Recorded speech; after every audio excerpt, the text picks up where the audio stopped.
What's up, everyone? Welcome back to another episode of The Real Ones. Today, I'm joined by none other than Ben Bandari. Ben, welcome to the show. Thank you so much. Thanks for the introduction. Before we start, I gotta compliment you on the shirt. You know, Thank you. I start celebrating Christmas from November 1st. Right. I'm one of those guys. But this is about you, and like honestly, you've changed the landscape of UAE real estate in more ways than one. I can go on for hours about Million Dollar Listing and like how you've done like 23 billion dirhams in sales and things like that, and all that is fun. But to be honest, I sat across impressive individuals quite a lot on this podcast and just in general.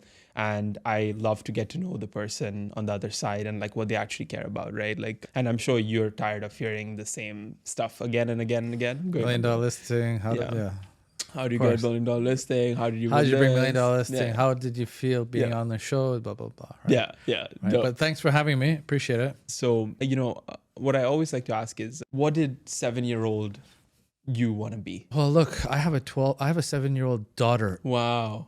And as a matter of fact, she turns 7 years old today. Happy birthday. Thank you so much. Ava? Ava. Yes. Ava. Happy Ava birthday, Bandari. Ava. Yeah, she's the boss of the family. Let's go. So look, I mean, when looking at her today and comparing myself when I was a 7-year-old, I was completely clueless. I was playing with like G.I. Joes and Transformers, right? Yeah. But kids these days are so much smarter, right? She's like, she wants to be a gymnast. She's talking about her future plans and her career and when she grows up and this and that. I guess it's, it has to do with social media and going online and kids having access to more information and data online, right? Right. But to answer your question, man, I was just a little kid back in Vancouver, Canada.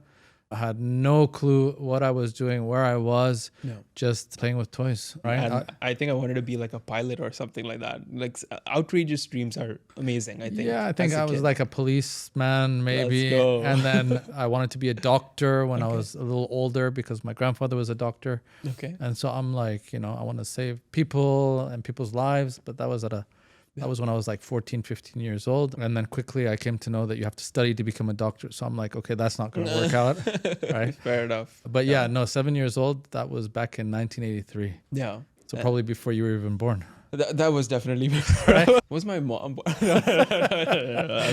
No, but genuinely, like, I think the journey is so interesting, right? I think you had a sports person era in between as well, right?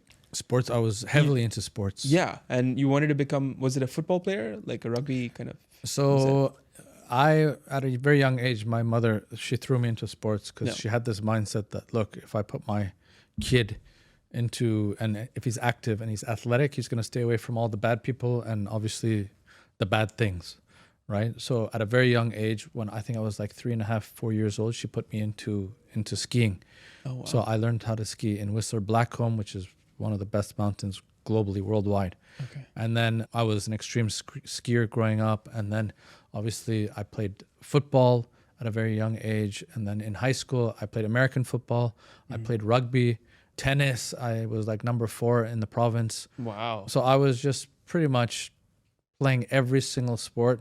Yeah. And I excelled as well. I was very, very competitive. So rugby, I was actually asked to play on the under 21 national team. So graduating from high school, and it was, but I didn't. I was very young. I just graduated from high school, and I discovered partying, clubs, going out, and so my summers were highly occupied at that time. Busy. Yes. And they are now too. It's They are just in a different way. different kind of parties for sure. Right, exactly. It's more award shows now. Thank you. No, but obviously 21, okay, you didn't end up doing the sports bet. What made you sort of come from Vancouver to Dubai? Yeah, so it was about the age of 23. I dropped out of university and things were not going well. Everyone's heard the story because it's been on several podcasts. And then I had a mentor, and the person I was working for, he said, he just picked up the phone one day and he said, can you please pack your stuff and come to Dubai? And I said, and this was the year 2000. And I'm like, where's Dubai? And he's like, it's somewhere in the Middle East, just come. And so I came here in 2000. And the first thing I remember coming out of the airport, the hot air just like hit me right into the face. I wasn't expecting it. right? Back then, I never Googled. I didn't even know what Google was for that matter, right? I think it was just starting out. Most people, right? Yeah. It was like Yahoo and this and that. So I didn't do my research on Dubai. I said, okay, packed my bags I was coming here for like 2-3 weeks. And it was a big culture shock. I had lived in Canada, been to the US, didn't travel much. But when I came here, the heat just hit me. And then I saw the Arab culture, everything is completely different.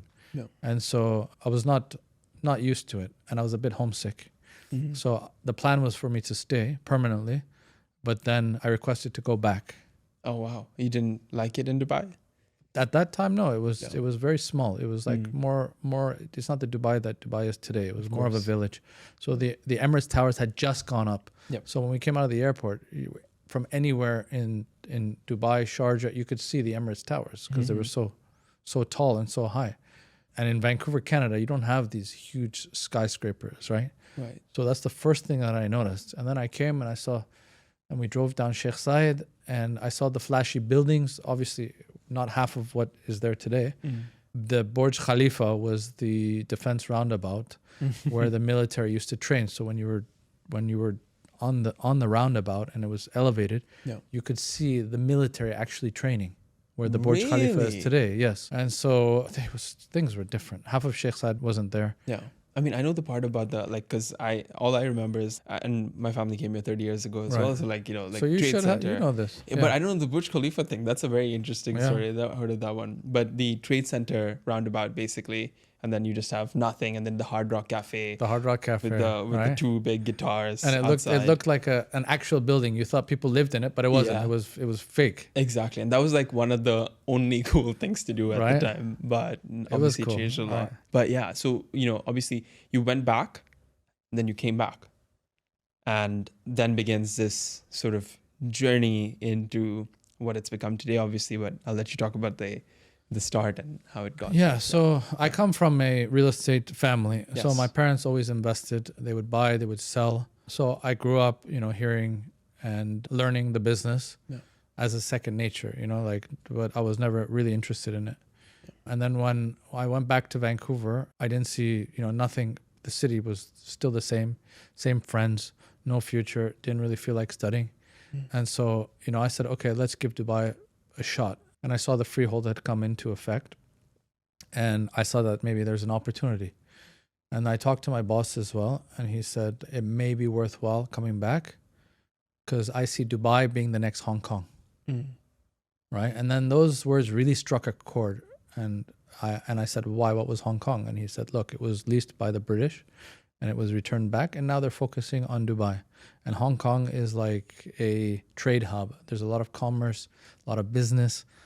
And so I'm like, okay, this may be a start of something really good. And I was very young at that time. You could take a risk. Yeah. So, and it was a calculated risk because I had my parents who live and I was living with at that time. I had the family, I had the support. Yeah. So I'm like, if it doesn't work out, I can always come back. Yeah, I think we've spoken about this before as well. Literally this whole concept of self-made and all this kind of stuff. Like I personally believe like it's because of all the hard work that my parents did that I'm able to do something that's very risk on and pursue something a little bit left field. Do you find that that's kind of the case as well? Or I do actually. You're right. I never thought of it that way, but growing up, look, my parents, they invested into a fast food franchise, Arby's, which is which a lot of people they don't know. But Arby's with the cowboy hat, and it's fast food, but they serve roast beef. It's the healthier version of McDonald's and Burger King. And so my parents had acquired it, and we had 3-4 restaurants. And so at a very young age, I was like waiting tables. I was cleaning tables. Mm-hmm. I remember I had like the golf visors. Oh, okay. It was part of the uniform, and you had the golf shirts. It had the Arby's logo and everything. And so I started out cleaning tables, and I remember even customers coming to me and saying, "Excuse me, just a quick question: is it legal for you to work here? How old are you?" It was very small, young age. You can imagine like 12, 13-year-old working in a restaurant. Yeah, yeah. It's very uncommon. Yeah, I mean, I thought it was more of an whenever I hear the legal thing, I'm like, is it an immigration thing? Like, no, it's called you get this kind called child exploitation. Oh, I mean, I was like a little kid right? And you're just waiting. And so my parents put me to work right away. Yeah. Right. And so I went from from cleaning tables, and then I started working as a cash register when I was like 14, 15. I was a little more mature, and it was legal for me to work, and I could be put on a payroll. Yeah. Right. And then I went from cash register to making the sandwiches in the back, and then working drive through, and then becoming a manager, and then just basically running the entire show. Wow. Right. So it was just those little small training and small wins that really, when I look back, it was like it set me up for becoming basically disciplined, hardworking, and an entrepreneur as well. Yeah. So that's very interesting. Like, obviously you've got all this success now, but nobody knows this part of the story, yeah, of course, right? Yeah. And I guess when you have that level of success, your kids have more access to, better life, etc. Like, what are the kind of values I think you want Ava to take at, when she watches back this podcast, at some point in the future? Like, yeah, of course. Yeah. So I have a son, Armin, as well. Armin and Alva. Yeah. Armin he's 10. Okay. And just, values that any parent would want their children to really have. Like, I think integrity, being honest, being truthful. The golden rule at the end of the day is do unto others as you would want others to do to you, right? So we talk about it every morning. I talk to them. We do our prayers in the morning when we go to school. So I want my children obviously to grow up and to be good people. And, I inshallah, one day I'll have a legacy as well, and people will, talk highly of me to my children. So that's what I would want for them. And what would you want for Ben and Core? And speaking of legacy, what does that look like? I'll tell you the context behind this question. Right. So I had Gary Hersham from Beecham Estates on the podcast. He sold like the most expensive home in the world and things like that. And I'm sure someone will break that record. That record is soon to be broken. By yours truly. Oh, let's go. Amazing.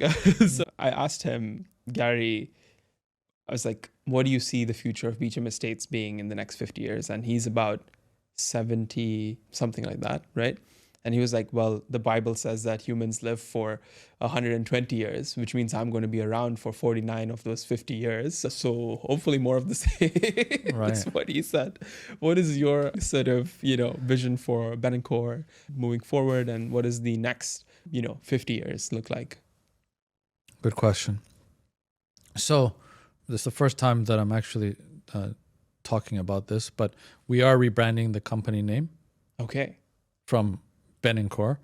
We are changing it. So there will be few announcements in the near future. We are also setting up a separate entity, sister company, where we do project sales and marketing as well. Wow. So we will take on exclusive, not listings, but full buildings. Wow. Yes. And we will do the project sales and marketing for private developers. And we will accommodate and we will work with the likes of people who, for example, have purchased land and they don't know exactly what to do with the land or how to start. So we will do the project management, development management, project sales and marketing. So everything from A to Z. The advisory. Okay. Even the design of the building, the architectural design, everything. The efficiency. Which not too many people are doing it.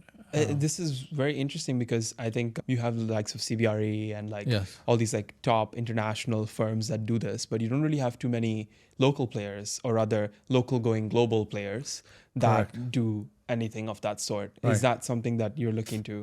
And to continue right where you left off, our ambitions are to be and you have a lot of American firms like Remax or Keller Williams, who've started in the US and who've brought their branch offices and have set up here in Dubai. Yeah. We want to be the first of its kind where we are established, founded, set up in Dubai, and we go over there. Absolutely. Right? So we are already as we speak, we're setting up an office in the UK, which a lot of brokerage companies, they do because a lot of business comes from over there. But the goal is to have branch offices in different countries and to go globally as well. What's your view on the UK economy and like UK market in general, right? Because everything I see about the UK right now is like doom and gloom, and like, you know, the sales have slowed down massively in that market. So when you say you're going to set up an office there, is it more to do deals there, or is it to get clients from there to do deals here? Look, there's an exodus from the UK right now. There's a lot of money coming out. Right.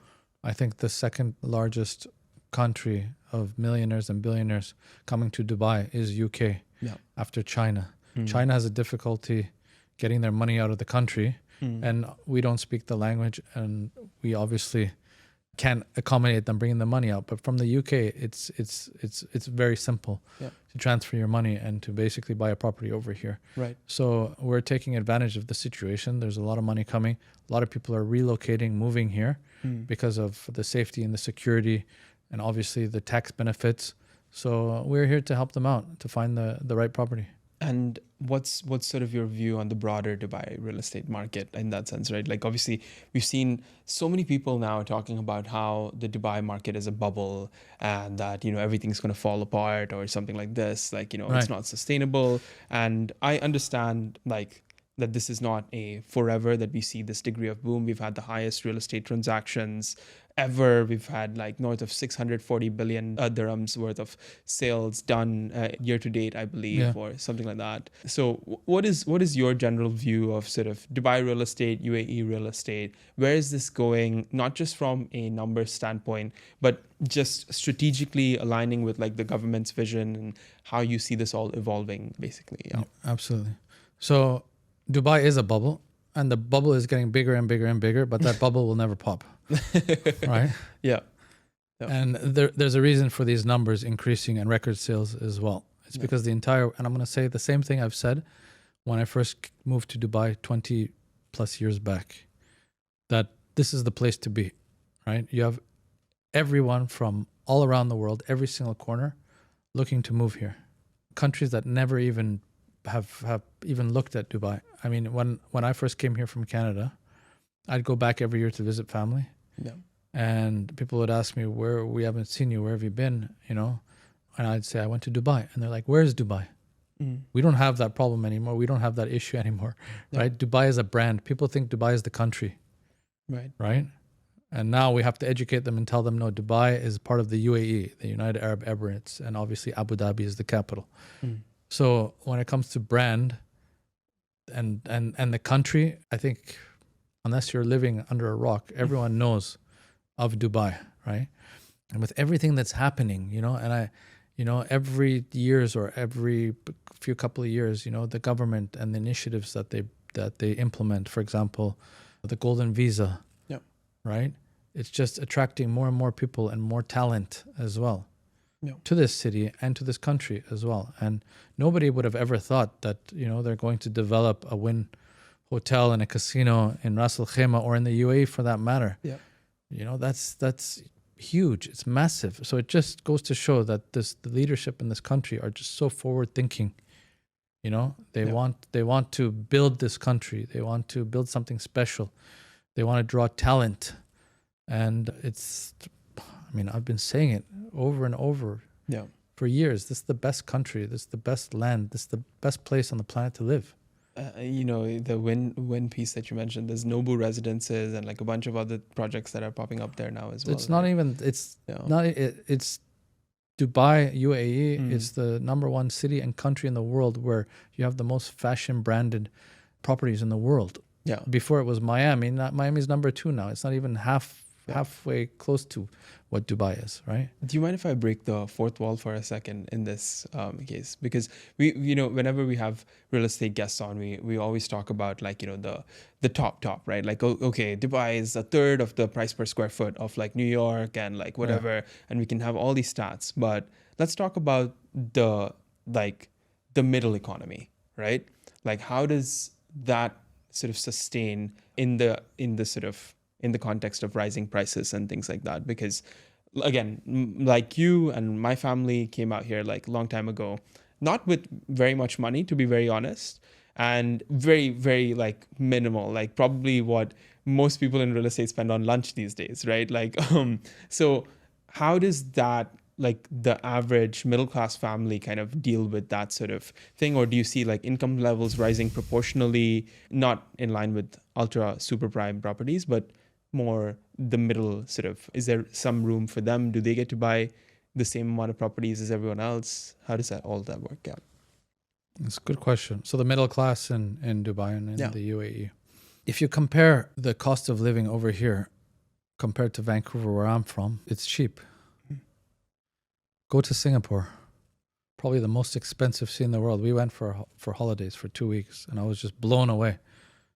You know, going to a restaurant and how much you have to spend, right? When we live here, we're very spoiled. We get the service, we get the best of the best, the fine dining, and it's very affordable. Right. Compared. Now go to Los Angeles, go to London, go to New York, right? Some of the major cities in the world. Much more expensive than Dubai. Yeah. Right? So because you're competing in like those kinds of competitive and high end sort of markets, you're comparing that to a New York and a London. Absolutely. Basically. And then as a result, makes sense. Yeah. Right. Yeah. Price effective. I mean, like in the context of what you're getting and the overall sort of eventual outcome of your career as a result of being a part of the city, I guess that does add up. Yeah. So yes, rentals have gone up. Yeah. Right. That's because of the demand and obviously people wanting to move here, and the supply is low. Yeah. But look at the lifestyle that we're living. I have 2 nannies for my children. Yeah. Do you think I could have 2 nannies in Canada? And having said that, my 2 nannies, they're extremely happy because they're making much more money than they would back home. Right. So they save money, they spend money, but they also send money back to their family back in the Philippines. Right.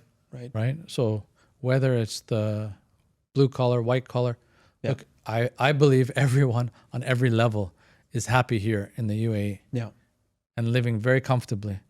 And you can spend and you can splurge, but you can also save money here. Depends on your lifestyle and how you spend. Exactly. Right. So you can go to Nostrat and eat every night, and you can go to the best of the best fine dining and obviously spend 10,000 dirhams on a bill. Yeah. Or you can go to a nice restaurant and watch your spending. Yeah. And live very comfortably as well. Absolutely. And switching gears a little bit into technology, my favorite topic. Right. Yeah, I'm a bit of a laggard, so I'll try my best. Laggards. Right. But what is sort of your view on how technology has sort of empowered your business, and like where you see it going for your agents, for developers? Like, what is your view on where technology in the context of real estate is headed right now, and what could it do better? So back in 2002, when I started my real estate, it was print media. Then Dubizzle came, and it was driven on real estate at that time. Classified section. It wasn't even classified. It was real estate. And then the classifieds came. You could sell your car, but it was real estate driven because they went to knocking on every single real estate company. And that was the known source of listing and finding your buyers. And it was very strong back in 2003 and 4. And then the likes of Property Finder and Bayut came out as well. So these are all technology-driven companies, correct? Right. And then there was a shift from the web portals to websites and SEO, right, which obviously generates leads and obviously it's exposure. And then it went to social media. Yeah. So I was part of the Bayut Dubizzle, generating leads.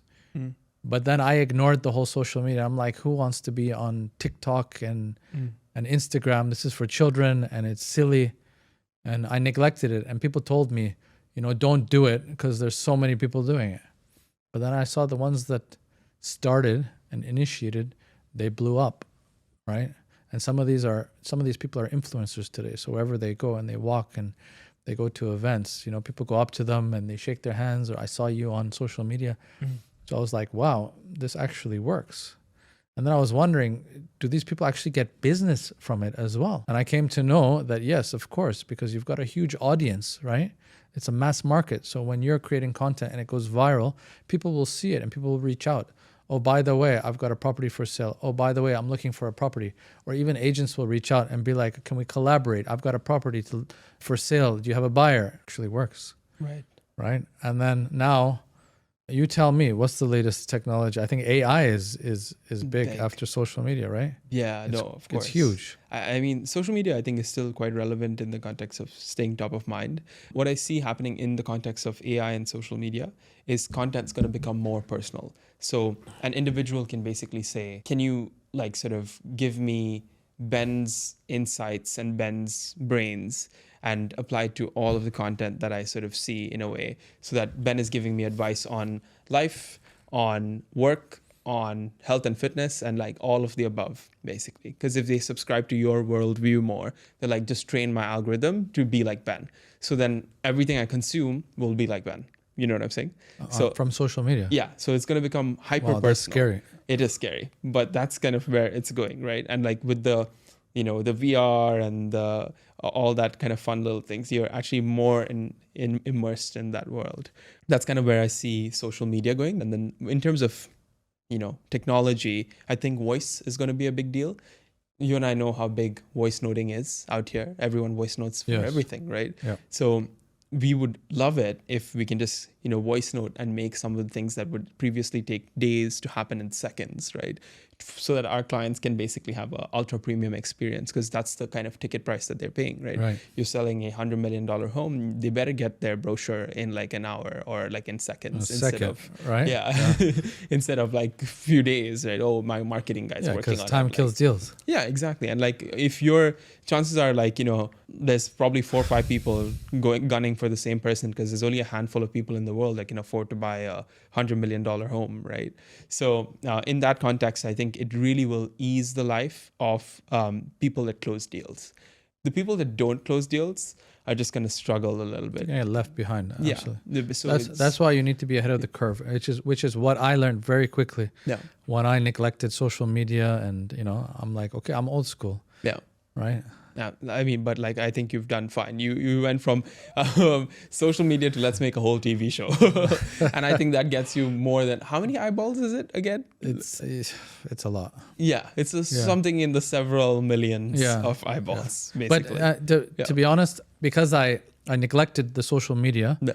And I wanted to make up for it. I'm like, what can I do? And so that actually pushed me to the TV show. That's awesome. I'm very thankful. And I think, a lot of people are wondering if, I have to ask this, but I have to. Is there going to be a season 2 of Million Dollar Listing? What's happening? Is there anything that we can know about what might happen in that season if it were to happen? So I'm very fortunate to say that season 1 was a success. Yeah. So we were number 1 on Stars Play within less than 24 hours, which has never happened. And we actually achieved 3x subscriptions for Stars Play. So I think it was 70% plus whoever clicked on Stars Play clicked on Million Dollar Listing for the first time. Mm-hmm. It was the first thing that they clicked. And I think it was about 74% of viewers who watched episode 1 watched the entire season, which is 9 episodes. So it goes to show you that people were thirsty and hungry for the content. They loved it. Right. It's quite funny, because when we did season 1, I asked the producer and the network, I said, okay, please tell me, what does it take for us to do a season 2? Because I don't just want to be a one-hit wonder. We do one season and then we just disappear. And they said, look, if we hit top 10 within the first 3 months, then we'll consider it. Mm. So the fact that we were number 1 within 24 hours was was brilliant. It was amazing. Right. Yeah, we achieved a lot, and I'm extremely proud and happy for that. Yes, season 2 is in the works. Let's go. Right? Congratulations. Thank you so much. It's going to be, if you enjoyed season 1, you're going to love season 2. We haven't started production yet. Okay. But it is in the works. We're talking about it, and we will make some announcements very soon. Okay, amazing. Am I going to be in it? Of course, you're guest of honor. Yes. Christmas sweater allowed. As long as you wear that sweater. Yes, this is definitely. I knew if I wore it, it would help me make the cut. 100%. So with or without the sweater. So look, we've obviously spoken a lot about the highlights and the success and all of this kind of fun stuff. I'd really like to know, and I think a lot of people that want to learn from you would like to know how you get over tougher times, right? And what's the hardest thing like you've had to like overcome, and like the stuff that people don't see because that's not on camera. There's a lot of tough times, to be honest. So people watch the show, right? And then they just see the glitz and the glam, and they see the closing of the deals and think it's just so easy. They can jump into the real estate industry and they can make some big bucks. But as an entrepreneur, so when I first started out real estate, and I worked obviously a good 20 years before I started my own company, and I'm very, very conservative.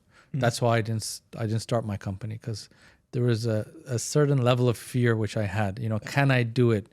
Should I do it? I'm doing well as a broker. Why should I take a risk and to set up a company? So that was the first fear factor that I had. Can I make it as an entrepreneur? Right? Are people going to want to come and work for Ben Bandari? Right? Okay, yes, I do have this show, but is it enough? Right? So we set up the company, and alhamdulillah, till now, it's been quite successful. A lot of pain points, a lot of moving parts, you know, dealing with people, dealing with staff. Everyone has their own issues, complaints. You just have to deal with people. You know, sometimes you have to handhold them. Sometimes you have to put a little more time for some people more than others, which is fine. But it's not the same. You know, when I was a broker, it was just focused on myself. Now I have 30 people to take care of, and I have to put the same amount of time and effort and energy into everyone. It doesn't matter if someone's my top performer or my lowest performer, right? I need to still put the amount of time. It's like having children, right? How you can't love one child more than the other. Yeah, I right? refer to my team as my children as well. Right. So that resonates a lot. For so sure. It's like it's disappointing people. Which I'm a people pleaser. I don't want to disappoint anyone. Also, when money comes into play as well, there's always going to be fights. I had two agents, you know, one referred a property to the other one because it was a small deal for her. The deal happened, and then the other one didn't want to pay the referral fee, and they were arguing about how much should be paid out, right? So then you have to basically just, you know, just kind of like intervene and kind of be a mediator and try and be fair. Right. It's not easy. It's difficult. But if you were to go in your personal journey, right? Right. Getting here, what was the hardest thing that you've sort of had to like overcome? If you could point it back to one moment in time that you were like, I don't think I'm going to get over this hill. And then you did. Yeah. So I came here. It was by chance, and the gentleman who brought me, because I didn't know what I wanted to do in my career. Right. So he brought me to Dubai, and I came to a new country. I didn't know anyone. I was living in a 1-bedroom apartment with like 5-6 other people. So it was like military. Every morning waking up, just like to take a shower, you had to stand in line. And so for me, growing up with my family and being supported and living in West Vancouver, which is one of the most posh areas, going to private and boarding school my entire life, and you know, having mommy and daddy to support you was very difficult just coming here. But at that time, for me, my mind was set. I'm like, okay, I need to make it on my own. You know, I don't want any more handouts. I don't want a handout, right? Because my parents were disappointed because I had dropped out of university as well. So I'm like, okay, I need to prove to not only to them, but also to myself that I can become self-made. So when I came here and I moved from the other side of the world, it was extremely difficult. You know, I had sleepless nights. I was on peanuts.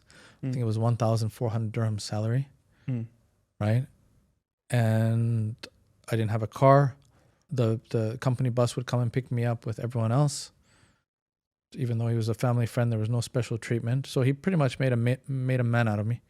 I remember I calculated it was like roughly around 30 somewhat dirhams a day, which was my budget to spend. So I used to go and buy shawarmas to save money, right? Back, even today. Shawarmas, or I'd go to Spinneys and buy the half chicken. At that time, the chickens were like 5 dirhams or 10 dirhams maximum for a whole chicken. So I was like saving money up as well. And I got food poisoning. I got sick. So I went to the hospital, and all the money I had saved, I ended up paying on my medical bills. But I went through that hardship. And I always use the analogy, you know, when you sit on the ground and you're eating your food, it's very difficult. You have to bend your back and it hurts your back. But then when you sit at a table and you have a fork and a knife, you're very comfortable. So I look back and I'm like, those were hard times. I used to sit on the floor and eat, but now I'm sitting at a table and I'm very comfortable. So I'm very thankful for what I have today. And I think it's helped me grow as an individual, and it's helped build my character as well. Is there something that you used to do back then that you still do today? The hacks, the Spinneys half chicken is it's a hack, right? People don't understand. There's a hot food section at Spinneys. People associate Spinneys as this expensive grocery store or whatever. But if you go in and there's a hot food section, you get a solid meal for $20-25 hot, right? And even today. So, which is damn. underrated. It still tastes good, of course. So, I still go in there and I grab the chicken and the potato salad and But every time because our office is on the Palm, and then we walk through Nakhil Mall, and every time I walk by it and I see people standing in line grabbing the chicken, I'm like, okay, yeah. You guys know it's good. yeah, exactly. And it reminds me of the hard times as well. Yeah. So I'm thankful.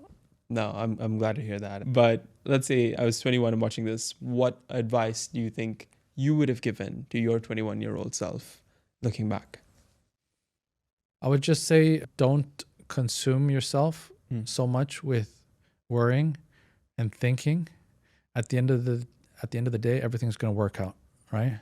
Sometimes bad things happen, but it's part of just growing up and living. And sometimes it seems like it's for the worst, but when you look back, it's always for the best. So you just have to learn from it and grow. Yeah, I think it's hard to see sometimes, right? When you're in the crossroads and in the middle. I think it comes with time, comes with maturity and just experience as well. Because when I was younger, a lot younger, I would let everything eat me up.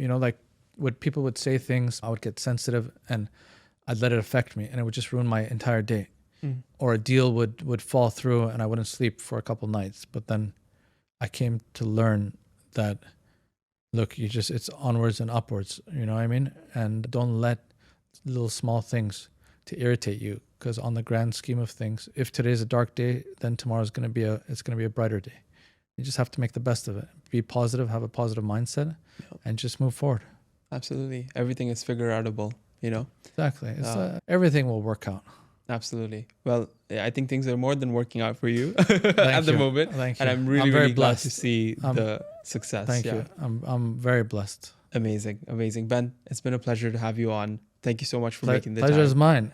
And Merry Christmas to everyone. Thank you.